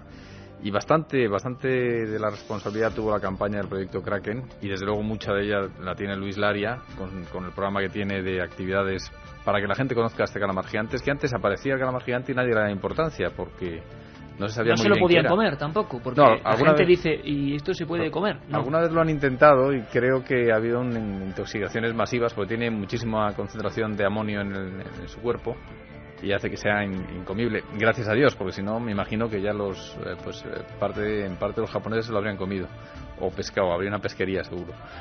Pero la aparición de estos calamares gigantes, con lo grande que eran, pues ha empezado a llamar la atención. Hay realmente ya una red establecida de contactos en la costa asturiana que avisan a Luis de la aparición de nuevos, y luego además, como bien decías, ahí el calamar gigante, el Kraken, el Architeuthis, es solamente uno de los grandes calamares que hay allí desconocidos, porque está el Taningia, que decías que en vez de ventosas tiene garfios, y aunque no llega a los tamaños que llega el Architeuthis, es un animal fascinante, se le ve mucho más, digamos, un predador más potente. El calamar gigante... Que vaya aspecto, ¿no? Además tiene esos, como llamáis vosotros, fotóforos o fotóforos. Exacto, tiene que son luces. Dos grandes mazas con unos fotóforos enormes al final. Y es un animal que tiene un aspecto casi todavía más agresivo, ¿verdad? Inquietante, ¿no? Porque el calamar gigante pues es por su tamaño, pero la forma realmente externa del calamar es muy parecida al calamar que nos comemos todos. Quiero que escuchéis un pequeño documento de los reporteros de National Geographic, que claro, también están investigando estas historias y que hablan no precisamente de calamares, pero sí de otras grandes criaturas, porque al parecer los calamares, cuando se empieza a vislumbrar que existe esta criatura, que en un principio era digna de la ficción, es cuando se ven en los cachalotes a gran profundidad que tienen marcas, ¿no?, de esas ventosas. Había algunos especialistas de National Geographic que, bueno, luego hablaremos de eso, de ataques de tiburones gigantescos, de tiburones más grandes de lo habitual, de tiburones casi prehistóricos. Escuchamos. Es el gran padre de la familia de los tiburones y se come a la gente. Un tiburón gigantesco que se come a la gente, allá del tiburón blanco. Yo no sé si me equivoco, algunos hablan y nos preguntan megalodón, hablan de un, no sé si me equivoco, Óscar, hay un megatiburón por ahí abajo que todavía podría existir y sería una de las grandes leyendas, ¿o no? No, lo que realmente existen son fósiles de este animal, ¿no? Un animal que, para que nos hagamos a la idea, con la boca abierta, la distancia entre los dientes de la mandíbula superior e inferior sería la altura de un hombre. O sea, estamos hablando de un... Que te come de un bocado, vamos. Vamos, casi, a lo mejor ni se entera. O no suponemos mucho alimento para él, ¿no? ¿Y qué envergadura puede tener un animal de este tipo? Pues un animal de estos podía llegar a medir 20 metros o 20 y algo, ¿no? O sea, era un animal... ¿Os imagináis un autobús, un tiburón autobús con la boca abierta y encima con dientes? Autobús con dientes. Pero eso es real. Se está publicando y diciendo que podía haber, es imposible. Por ejemplo, otros tiburones sí que siguen sin modificarse prácticamente desde tiempos casi prehistóricos, y sin embargo ¿por qué desapareció, Óscar? Pues me pones en un dilema, porque no soy paleontólogo y tendría que lanzar aquí una hipótesis sobre la extinción del megalodón. Si es que está extinguido, porque es que hemos oído noticias y la gente de National Geographic decía del gran tiburón blanco, pero por encima de las medidas normales, o una mutación. Los tiburones blancos llegan a medir unos 7, 8 metros, se habla, o de tiburones de 10 metros. O sea, ya es un tamaño respetable. Bueno, en general todos los tiburones, y eso lo decías tú antes, son supervivientes de hace muchísimos millones de años. Estamos hablando de quizá de los animales, del grupo de animales más antiguos que existen, si no contamos a la latimeria, por ejemplo, de vertebrados, ¿no? Como la latimeria es el celacanto, vamos. Y otro animal que se creía extinguido hace millones de años. Que existió esa familia hace 70 millones de años, estamos hablando. ¿Y qué pasó? ¿Que de repente se pescó uno? Normalmente estos animales se extinguen porque existe un cambio en su ambiente. un cambio que les afecta muchísimo. Posiblemente pues un cambio de temperatura, puede ser un cambio de desaparición de alguna especie que es vital para ellos como alimento. En general suelen ser cambios ambientales lo que les afecta muchísimo, unas corrientes determinadas que enfrían o calientan la zona donde ellos viven. En fin, normalmente suelen ser esas las causas de extinción más comunes. El tiburón, una especie de leyenda negra de los mares también, o por lo menos el ser humano ha visto a muchos de ellos como auténticos enemigos. Hace poco leía que el equipo que tiene uno de estos tiburones gigantescos de rastreo para captar a sus víctimas es digno de la ciencia ficción. Dicen los expertos que utiliza 2/3 del cerebro solo para oler, que estos tiburones detectan una partícula de sangre entre 25 millones de partículas de agua y son capaces de detectarla, que sus fosas nasales o cavidades nasales son direccionales y pueden enfocarlas casi como si fuera un radar, y que la línea lateral de su cuerpo capta vibraciones mínimas en el agua de peces, y sobre todo de peces heridos, o habría que decir, de humanos heridos. Fernando, nos da miedo el tiburón, y los grandes tiburones fueron también monstruos del pasado, como el kraken, ¿no? También hubo gigantescos tiburones que atemorizaban a la gente. Sí, desde luego el más grande es este del que hablabais, el megalodón. Yo he tenido la suerte de tener algún fósil de estos de los dientes. El diente de un megalodón es del tamaño de la palma de una mano. Es realmente impresionante. Yo, hablando un poco y volviendo al tema que acabas de dejar, yo no creo que pueda existir, simplemente porque necesitaría, en el abismo hay muy poca comida, hay una escasez, es una pauta general. Y si un animal tan grande que se refugia en el abismo tendría que necesariamente que tener presas gigantescas, salvo que en el abismo también se escondan presas tan grandes como él, pero que tarde o temprano se enfrentarían a la falta de alimento, ¿no? Y la falta de alimento generalmente da animales más pequeños, fascinantes también, pero más pequeños. Creo que tenemos, Fernando, al otro, para unirse a esta tertulia, en la que podéis intervenir en cualquier momento, a otro auténtico especialista que ha sido mencionado varias veces y un buen amigo que nos acompañó en ese viaje y que, tiene, como decíamos, la más importante colección de kraken auténtico, y hay que decirlo, un español que está ahí jugándose el tipo y conservando estos ejemplares que en otros países del mundo, bueno, creo que le han hecho ofertas hasta millonarias por algunos ejemplares, porque se valora más este tipo de cosas casi fuera que aquí, ¿no? Luis Laria, del CEPESMA, compañero, buenas noches. Muy buenas noches. Oye, Luis, estamos hablando de cosas que te gustan mucho, de tiburones gigantes, de krakens. Yo recuerdo una escena que no se me va a olvidar nunca, en ese viaje en busca del calamar gigante, cuando te estabas sumergiendo en aquellas aguas, me comentabas que en nuestras aguas, en España, también existen muchas clases de tiburones. Me enseñabas un catálogo incluso bastante terrorífico para el que no sabemos de estas cosas, pero tampoco se cuenta eso mucho, ¿no? Es decir, hasta el mar más cercano a nosotros es bien desconocido, ¿no? Sí, efectivamente. Además, tenemos que saber incluso que para muchas personas les pasa desapercibido que incluso el propio tiburón blanco, pues en algunas ocasiones también está pululando por nuestro Cantábrico. Ya no digamos por el Mediterráneo, que incluso es más habitual, ¿eh? O sea que digamos que las aguas peninsulares españolas tienen una variopinta gama de tiburones, que incluso algunos de ellos pues es bastante habitual verlos, y que son también tremendamente inofensivos, como son incluso los tiburones peregrinos, que pueden llegar a medir pues hasta 12 metros. 12 metros de una criatura, Luis, que para los que no nos metemos mucho en el agua marina, aunque sea inofensiva, como decís, porque me hace mucha gracia cuando los expertos hablan, no hace nada, pero ver venir eso tiene que ser algo... De todas formas, es que tú cuando te metes en el agua ves tiburones por todas partes. Bien, donde no los hay. Me estás quitando la fama de explorador avezado que tengo entre parte de la audiencia de Milenio 3, y le estás echando... sueñas con el tiburón martillo. Le estás echando, sí, me da bastante mal rollo, la verdad. Luis, hablábamos de la colección más importante de kraken. ¿Cuántos hay ahora mismo en tu colección? ¿Y dónde está exactamente para que la gente sepa y pueda ir?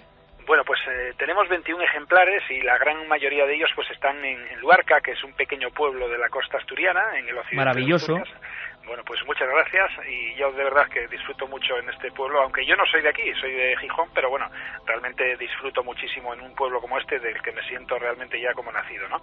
Decir que son 21 ejemplares, la gran mayoría están aquí, pero tenemos algunos expuestos en La Coruña y también tenemos algunos expuestos en Francia ahora mismo, y estamos ya pendientes pues para hacer 2 exposiciones también, posiblemente hagamos una en Washington. Estamos matizando, digamos que las posturas, puesto que ellos realmente quieren una, digamos que que una instalación con mucho tiempo, casi pues hablamos de 30 años, nosotros preferimos hacerlos más escasos en tiempo, porque yo creo que Asturias, y en este caso el norte de España, y España tiene que tener la singularidad de ofrecer a la sociedad pues algo tan extraordinario como estos dinosaurios vivientes, que realmente son fósiles todavía vivos, y que digamos que, bueno, pues albergando un espacio, digamos que teniendo un continente importante para darle espacio a este contenido que yo creo que es singular en el mundo. Oye, ¿cuál es tu ejemplar preferido? ¿Por algún motivo, por lo extraño? Bueno, yo, aunque ya ves que en cantidad de ocasiones se habla del Kraken como ese monstruo extraordinario que incluso ya leyendas y leyendas nos fueron transmitiendo nuestros antepasados, realmente para mí, aunque sea más pequeño, para mí es fascinante el Taningia danae. El de los ganchos, para entendernos, ¿no? El de los ganchos, efectivamente. Ese monstruo tan maravilloso, porque realmente es tremendamente peculiar y extraordinario, con esas dos luces que son esos dos órganos fotóforos, que son como casi como pelotas de ping-pong, o incluso en algunas ocasiones algo más, y que son como si fuesen, como digo, dos linternas en esa noche eterna que es el mundo submarino, ¿verdad? Porque a partir de los 250 metros ya no existe la luz, y ahí solamente ya viven a expensas de las únicas luces que pueden generar de forma natural pues los seres que habitan esos fondos. Oye, Óscar, ¿por qué es tan difícil la grabación? Decíamos, ¿por qué es tan esquivo? ¿Puede haber batalla en contra otros animales que no conocemos? ¿Cómo son las batallas en el abismo? Porque se habla de cachalotes también contra ellos, ¿no? ¿Podría haber algún otro animal que todavía no haya sido descubierto, o eso es imposible? ¿De ese tamaño? Yo creo que es imposible, porque cuando hablamos de un animal de estos tamaños tenemos que pensar que no hablamos de un único ejemplar, sino que tenemos que hablar de una gran población para que se mantenga a lo largo del tiempo, ¿no? O sea, no como el monstruo del lago Ness, por poner un ejemplo, una cosa suelta, ¿no? Eso es imposible. Entonces, bueno, ya hablaremos algún día del monstruo del lago Ness, porque tú ya sabes que existe alguna publicación científica que habla precisamente de esto, de por qué no hay más monstruos del lago Ness, cuando lo lógico es que si existiera ese monstruo tendría que haber una población y elevada cantidad de individuos. Y además, en el monstruo del lago Ness en particular, estamos hablando de un animal de respiración aérea que fácilmente acabaría muerto en la orilla del lago y se hubieran encontrado restos. Pero bueno, volviendo al tema de los tiburones y de estos grandes animales, lo más fácil, ya digo, es que hubiera aparecido algún resto o hubiera datos de pescadores o de marinos que hubieran avistado semejantes monstruos, ¿no? Entonces es difícil que sobrevivan animales de este tamaño y pasen desapercibidos para la ciencia, ¿no? Sin embargo, Fernando, nos da la impresión, por algunos documentos, que, como tú comentabas antes y comentabas también, Óscar, hay comportamientos que varían, no solo en el mar, sino en la tierra. Y hace poco sondeábamos en Internet, en noticiarios, ataques de tiburones, por ejemplo, a personas, y esto está ocurriendo con este tipo de animales, aunque estos sí que sean bien conocidos. ¿Están variando algunos animales de más profundidad su comportamiento en algunos lugares del mundo y haciéndose agresivos al ser humano? Bueno, yo creo que en general, en el mar y en la tierra, el comportamiento humano y los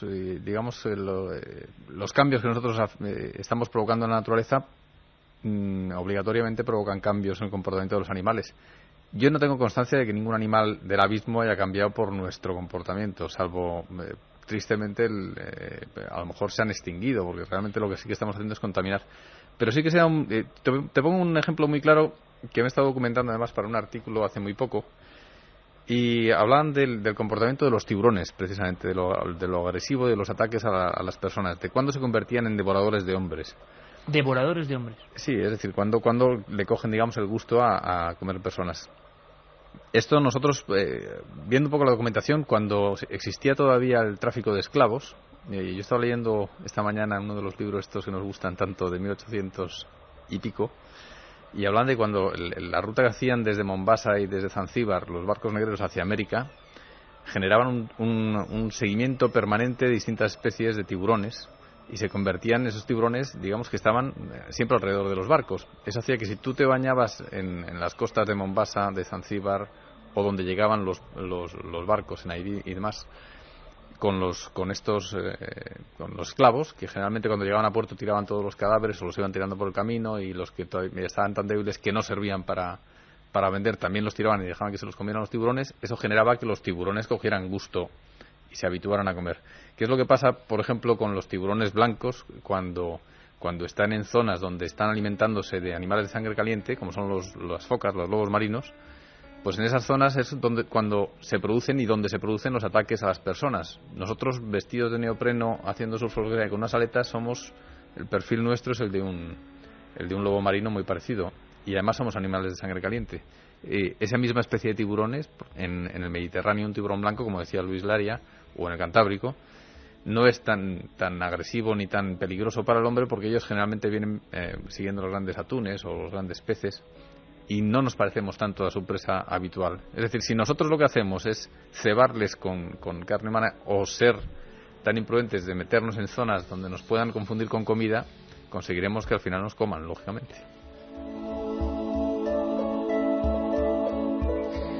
Breves preguntas de la audiencia a los tres compañeros, porque ahora, Juan Carlos, enseguida ponemos el sonar porque nos vamos a meter un poquito más abajo todavía donde están los tiburones, más abajo, más a la oscuridad.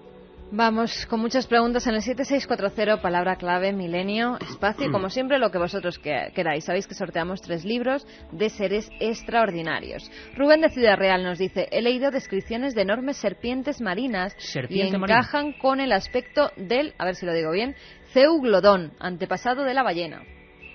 Todos hemos mirado a Óscar, serpiente marina. Sí, ya sabéis que uno de los temas que me apasiona normalmente son el origen de todos estos mitos, ¿no? De todos estos monstruos. O sea que la serpiente marina es un mito, pero que aparece siempre en los mapas antiguos y sí, un pero temor fíjate, tremendo. Estás haciendo tú un gesto que es vital, y es el gesto de ondular verticalmente. Si la serpiente marina es una serpiente, nunca ondularía de esa manera, sino que lo haría horizontalmente, como las serpientes terrestres. O sea, no veríamos, digamos, los lomos saliendo como haciendo arcos. Efectivamente, pero los reptiles no mueven el lomo así. Pero yo sí, sin embargo, el otro día es que estábamos dando una conferencia precisamente sobre esto, y yo me acordaba que había visto, me he traído el libro para contártelo luego. Tiene ahí un libro precioso, Fernando, para quien no pueda vernos, con grabados antiquísimos de la serpiente marina. Es que la mejor descripción de la serpiente marina, que lo leo porque no tengo memoria para acordarme, es del avistamiento desde el barco Daedalus en 1848, y hay un grabado de la serpiente. Bueno, hay por supuesto todo el testimonio del capitán y demás, y en el grabado, si te fijas, no ondula. Es como, realmente es como una anguila gigantesca, con la cabeza ya le han echado un poco de fantasía. Sí. Pero vemos que no, curiosamente, no todas las serpientes marinas, y desde luego esta, que es la mejor descrita, la que se toma como la descripción más auténtica de una serpiente marina, tanto que el propio Owen, que echaba por tierra todas las teorías de Darwin, a este dijo que efectivamente aquello tenía que ser una serpiente marina, aunque bueno, ya... Pero en la conferencia también hablábamos, ¿verdad? ¿Te acuerdas? Es que es un tema que siempre estamos Fernando y yo hablando. Enredando eso. Existe un pez cinta de un tamaño... Un pez cinta que se llama terrible. Regalecus glesne. Se han llegado a sacar individuos de 8 metros en la zona de Laos. Bueno, Laos en particular no, porque no tiene mar. Es en el delta de Mekong, ya más en Tailandia, en todo el sudeste asiático. Se han sacado ejemplares de este tamaño, y que si lo vemos, fotografías de ellos son exactamente iguales que los dragones chinos. Y Luis, tú Efectivamente. has estado buceando por allí, además, ¿no? Claro, yo quería preguntarle a Luis. Sí, dinos, Luis. Efectivamente, quería apuntaros lo del Regalicus gladius, porque es que precisamente yo tengo 2 ejemplares, que uno sobrepasa con creces los 5 metros, y que además es verdaderamente para hoy, porque ya estamos muy acostumbrados a ver, pues digamos que distintas anatomías, pero yo entiendo que ese ejemplar, que puede llegar a medir perfectamente los 8 metros, que precisamente es además tiene un color plateado extraordinario, la boca como si fuese pues con una protuberancia que además es, digamos que es como una trompeta que la puede alargar. Y los barbillones esos que tiene, como los dragones chinos. Eso es un dragón marino. Luis, buenas noches, Luis, ¿qué haces que no te veo? Buenas noches. ¿Qué tal? Encantado de estar. Me alegro mucho de escucharos. Igualmente. 2 personalidades como vosotros. Menuda tertulia que tenemos aquí. Oye, Luis, yo no me resisto. Estamos aquí todos escuchando y aprendiendo de vosotros, de gente que sabe de verdad del mar. Tú, Luis, te has sumergido muchas veces, lo hiciste yo cuando seguíamos el Kraken. ¿Qué es lo más raro que tú has visto? ¿Qué es lo más raro que tú te has encontrado? O la situación, me contaba Fernando alguna cosa por ahí de alguna cueva con cadáveres de animales. La afición que tengo yo a tu historia de la cueva, que quiero hacer un documental contigo. ¿Cuándo es el momento? Imagino que para un submarinista acostumbrado a exploración de los, no abismos, pero sí profundidades, el miedo hay que saber controlarlo, imagino, porque tiene que ser peligroso. ¿Cuál es el momento en el que tú o peor lo has pasado o más te has quedado fascinado en el aspecto de alguna cosa extraña, hablando de animales raros, Luis? Yo creo que aquellas personas que sienten una pasión, que a veces es una pasión desmesurada, porque yo tengo que entenderme como un loco cuando estoy realmente en una situación así, yo creo que los problemas derivan precisamente de eso, de ese enclaustramiento que tenemos en ese momento que estamos, que no recibimos realmente bien las sensaciones de peligro, ¿no? Pero al fin y al cabo yo creo que el buceo no es un peligro, el peligro está en extralimitarse en situaciones, ¿no?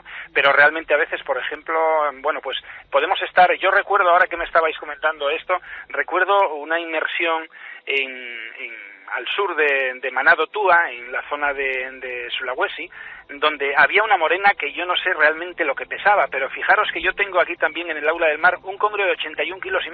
¿Congrio de 81 kilos? Efectivamente, no hay ninguna referencia en cuanto a peso registrada de tal magnitud. Pues recuerdo que aquella morena que estaba entre unas zonas de corales blandos extraordinarios que parecían pues como un jardín de coliflores maravillosas, pues aquella morena salió desde la cueva y precisamente se dejó tocar, pero era una morena que aquella sensación no me parecía real, ¿no? No me parecía real porque era increíblemente grande, posiblemente pesase 50 o 60 kilos, o bastante más, no puedo decir cuánto, ¿no? Y yo no sé por qué, pero viendo que el guía que estaba con nosotros, que estábamos haciendo 3 personas la inmersión, viendo que el guía se acercaba, y yo tuve la sensación de que tenía que tocarla, y de una forma totalmente absurda la toqué, pero después me di cuenta de que realmente ella bailaba un poco en el agua, se salía de la cueva, y la fui tocando entera, completamente, todo lo que era la zona dorsal hasta la cola, y aquello para mí fue algo realmente increíble, porque siempre la morena está establecida como uno de los seres más repudiables en el mar, porque yo... Bueno, el aspecto es fiero, ¿eh? Sí, es sanguiliforme, y además, bueno, pues es como casi una serpiente, ¿no? Pero realmente aquello a mí me apasionó, y yo creo que es una de las imágenes más extraordinarias en cuanto a lo que es el comportamiento de un animal con respecto a nosotros, estos otros animales, ¿no? Pero lo que decía antes, efectivamente, Fernando, pues también hay sensaciones en las cuales uno tiene que pensar qué ocurre con la naturaleza, porque entrar en una cueva a 37 metros de profundidad, una cueva laberíntica como son, en este caso, la cueva de Sipadán al este de Borneo, y entrar en ella y darnos cuenta que después de recorrer como unos 50 o 60 metros por unas galerías, nos encontramos con multitud de tortugas muertas, unas todavía incluso en estado de descomposición, que precisamente por la emanación de los gases, por esa acumulación de gases, están flotando en lo que es en el techo de la cueva, y otras pues que ya llevan muchos años allí muertas. Y lo curioso de todo ello es que precisamente todas las tortugas, absolutamente todas, eran hembras. Perdón, eran machos. O sea que hay cosas que realmente son singulares, ¿no? Y después hay que ir dándole pues un poco de pie digamos que a las situaciones para creer por qué, ¿no? Y después valorábamos que efectivamente que en la época en la que las hembras pues estaban en celo, pues los machos pues entraban, y generalmente suelen entrar 2 o 3 machos, sobre todo algunos inexpertos que son más jóvenes, para hacer el acoplamiento, y en un momento determinado pues comienzan a pegar a veces entre ellos, se ponen nerviosos, empiezan a levantar el sedimento, y cuando se dan cuenta pues la hembra se marchó, y a lo mejor se marchó con aquel que era el partener que necesitaba, pero después los otros 2 pues a su aire, cuando se dieron cuenta, se quedaron dentro de la cueva sin poder respirar, sin poder salir a la superficie, ¿no? Historias de las profundidades realmente enigmáticas, y que imagino que uno, claro, hay que verse como Luis en ese momento ahí bajo el agua observando todo eso en un lugar que tampoco se conoce muy bien.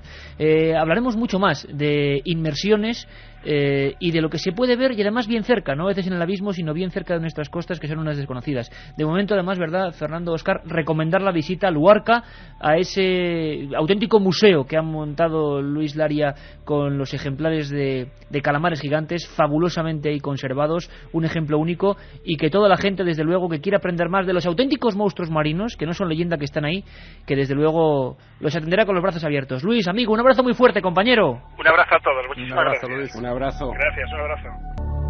Un programa que se sumerge en el otro lado de la realidad. Milenio 3, con Iker Jiménez y todo su equipo en la SER. Juan Carlos, cuando quieras sacas el sonar y nos vamos yendo más para abajo todavía, ¿os parece? Más para abajo, más allá de los tiburones, de las cuevas, muchos cientos de metros más hacia abajo. Y es que pasan cosas, cambios de comportamientos, tiburones de alta profundidad y una serie de fauna que desde luego cuando yo recuerdo la primera vez que me la mostraba Fernando en algunos viejos libros y fotografías, uno no se puede creer, eso es ciencia ficción. Escuchamos a unos científicos dentro de un submarino, el Alvin, de alta profundidad, extasiados por lo que están viendo. Vamos a comprender un poco su momento. Y hablaban de peces que están cambiando, precisamente que están cambiando de profundidades, acercándose más a nosotros. ¿Qué está pasando?, dicen ellos. Es una hembra.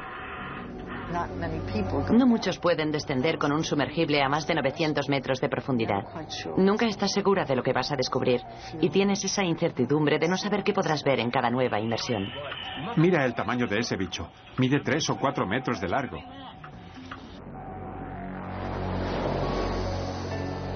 Las conocemos desde que los científicos las calificaron como criaturas de aguas profundas. Cuando hablamos de aguas profundas, nos referimos a 300, 200, tal vez 100 metros de profundidad, pero no aguas superficiales como estas. Entonces, ¿qué está pasando? Estamos, Fernando, Óscar, compañeros, a unos 1000 metros de profundidad, tiburones oscuros de alta profundidad, creo que el nombre común es cañabota también, ¿no? Le suelen llamar, pero que estaban variando y que estaban apareciendo incluso en aguas superficiales. Como decían los de National Geographic, ¿qué está pasando? Bueno, yo realmente, puntualmente en el tema de las cañabotas, no sé, no tengo constancia de que haya nada, pero ten en cuenta una cosa, en el océano, en el abismo, y realmente el abismo, la oscuridad total, sería a partir de esos 1000 metros, estamos en el límite. Pero o sea, 1000 hacia abajo sí que estamos ya en el mundo de la oscuridad perpetua. Total, ¿no? O sea, hay un cambio de fisiología en los animales muy importante. Estos hasta 1000 metros que hay ese umbral de luz pequeño, hay grandes ojos, está el calamar gigante entre ellos, el mayor ojo que ha dado la naturaleza después de los ictiosaurios ya extinguidos. En este mundo ya te digo que hay un pequeño umbral de luz y todos lo aprovechan, ¿no? A partir de esos 1000 metros es completamente distinto. Llega mucho menos alimento, como te decía antes, las presiones son brutales, la oscuridad es total, los ojos son vestigiales, por supuesto la bioluminescencia. La luz propia, luz que emiten en esa oscuridad de ellos mismos. Exactamente. La capacidad de emitir luz es la forma de comunicar. Hay que intentar que no te vean porque tú te conviertes en algo precioso, que es alimento para los predadores, y a la vez tienes que dejarte ver lo mínimo para que te puedas reproducir con los de tu especie o para que puedas conseguir alimento también, porque a veces lo que utilizas, esa bioluminescencia, es para utilizarlo como cebo y que vengan invertebrados pequeños y tú poder capturarlos.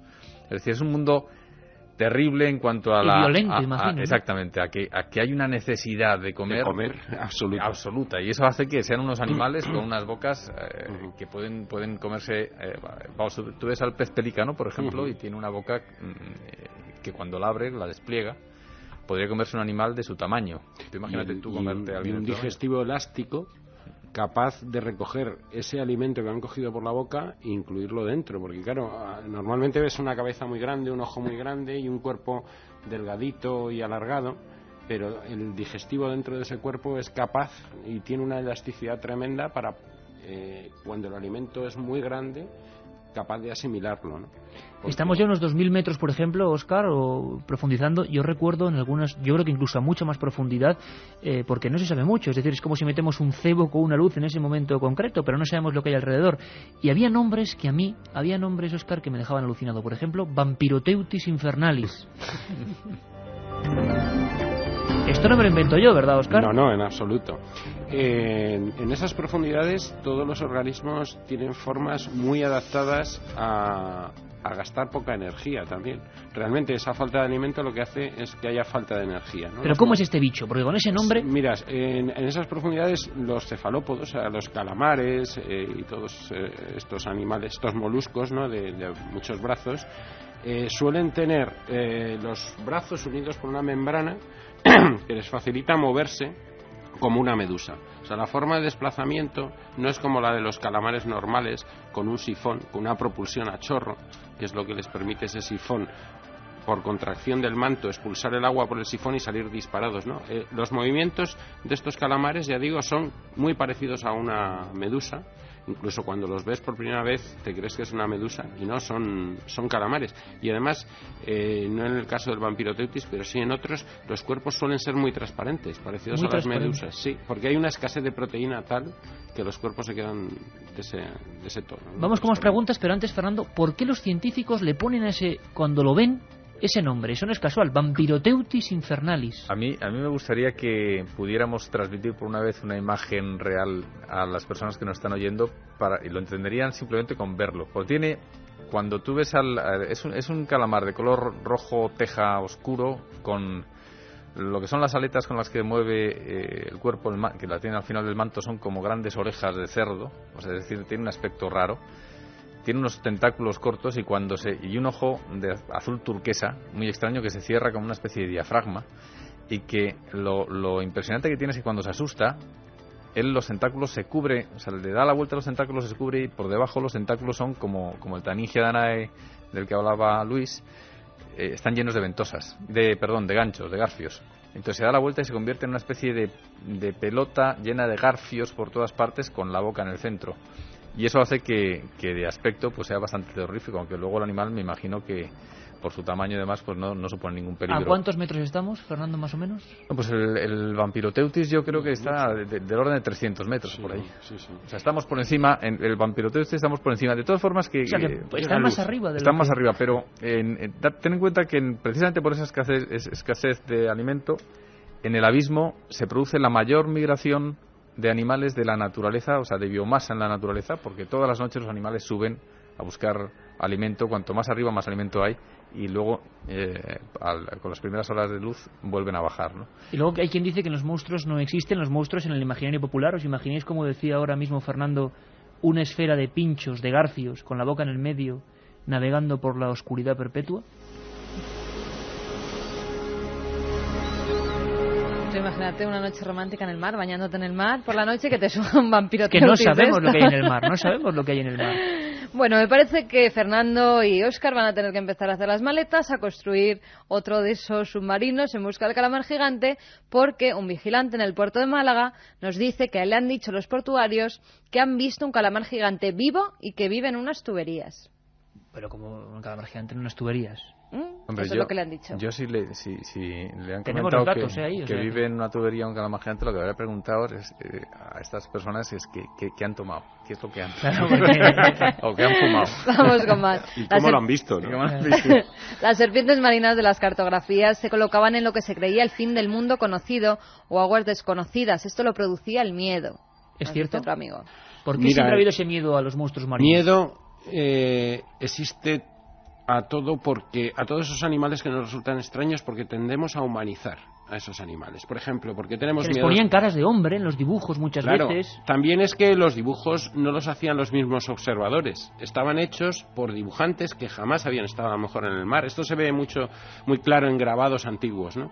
Porque se da aspecto terrestre a muchos monstruos, entre comillas, marinos, ¿no? Tú los ves luego dibujados y a lo mejor les ponían cabeza de cerdo, de jabalí, con colmillos. Los cangrejos, los bogavantes que todos conocemos, se dibujaban como si fueran cangrejos de río. Y esto es que no los dibujaba realmente el observador, sino que el observador se lo contaba al dibujante y el dibujante deformaba eso. Qué interesante. Yo Iker, de todas formas creo, y un pequeño inciso, yo creo que cuando tú estás en el mar, y mucho más en esa época que no se conocía nada, claro. Pero yo tengo alguna experiencia, o sea, yo recuerdo haber estado, por ejemplo, de vuelta muy machacado por un intento de llegar a la Antártida en un velerito pequeño, y nos refugiamos en la isla de los Estados, más allá de casi la nada, del un viaje aquí al lado.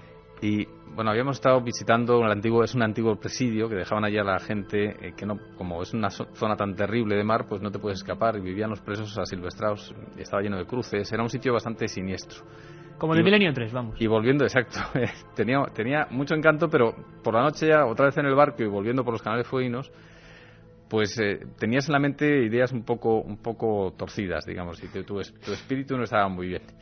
Y se producía un fenómeno que es bastante frecuente en aquella zona, incluso en España algunas veces, un fenómeno de fosforescencia marina, que es por unas alguitas pequeñas que tienen bioluminiscencia, y el barco iba dejando una estela de color fósforo en el agua. Los espectáculos más bonitos que hay. Impresionante, pero también te sugestiona bastante, porque claro. es impresionante. Es una zona absolutamente salvaje, no hay una luz, salvo el inmenso firmamento, que es impresionante. Las luces cuando tienes total oscuridad en la Tierra, pues el cielo está lleno de estrellas de una forma impresionante. Y tú veías esa estela del barco, y a la vez nosotros vimos como si fueran cometas por debajo del agua que venían hacia el barco, que luego vimos que eran delfines, pero que tú los veías cuando estaban debajo del agua con la agitación de la cola para propulsarse, pues producían esa fosforescencia, y cuando saltaban fuera del agua se producía una explosión de luz y desaparecían en el aire, porque era oscuro. Entonces era la visión, digamos, en negativo de lo que generalmente ves.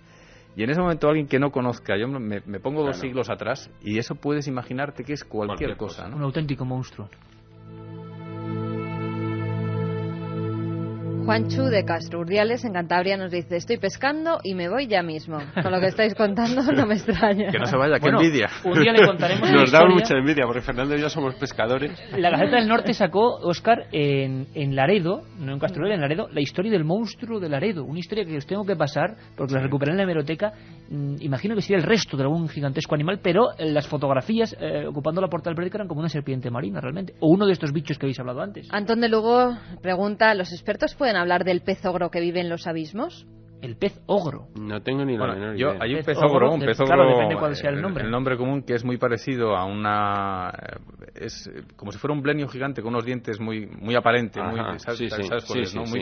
nombre científico igual no es pez ogro, precisamente, ¿no? Claro. No, el nombre científico yo no lo sé, pero vamos, es un nombre extendido, y realmente el pez tiene cara de ogro. O sea, es de los que vas buceando y te aterroriza, que luego no haga nada, ¿no? Ese es un tema que me gustaría además contarte, Iker, porque has dicho que tú tienes miedo a los tiburones. Yo sí. Y es que por esa manía que tenemos de humanizar los rasgos y los gestos, yo creo que los tiburones realmente son un peligro en determinadas zonas, pero no nos tienen que aterrorizar de la manera que nos aterrorizan. Yo creo que la base del terror... No, piénsalo y míralo en un acuario, o cuando tengas ocasión de ver un documental de tiburones. Mira el ojo del tiburón. Es la mirada más fría que puedes encontrar, yo creo, en la naturaleza. Y eso es lo que nos produce ese terror por estos animales, ¿no? Y en el caso sobre todo los del pez martillo. Claro. Tú fíjate siempre en eso, en el ojo, y verás que es la frialdad de la mirada del tiburón. Es algo sobrecogedor. ¿Cómo lo ven estos auténticos científicos y expertos? Tú ves una aleta ya por el mar y no te da tiempo ni a mirar el ojo. El pez martillo, te tengo que enseñar unas fotos, porque hay un pez martillo oceánico que en vez de ir en grupos es solitario, y es gigantesco, te va a encantar. A ver, Javi desde Madrid nos dice: ¿cuál ha sido el tiburón blanco de mayor tamaño avistado o capturado? Fotografías ahí espectaculares, ¿no? Imagino que no sé cuál será el dato, pero superando... Sí, lo decía Óscar.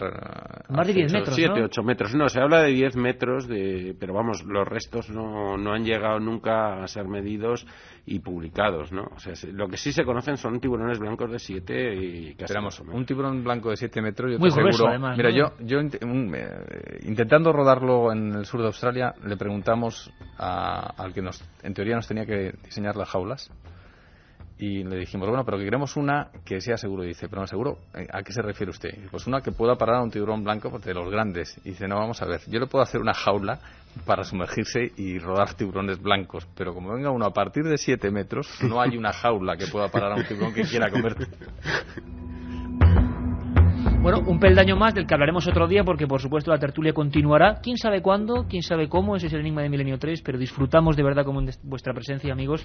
Es, por ejemplo, otros monstruos que daban miedo. Las sirenas, las sirenas humanas. Nos preguntan mucho por ellas. Nos preguntan. Bueno, pues respondemos muy brevemente con precisamente el autor del libro que hoy sorteamos, el doctor, pediatra, el zaragozano Manuel Moros Peña, que ha investigado este asunto de las sirenas y nos dice que no es monstruosidad, que es una auténtica enfermedad, la sirenomelia. Existe de verdad y no es ninguna leyenda.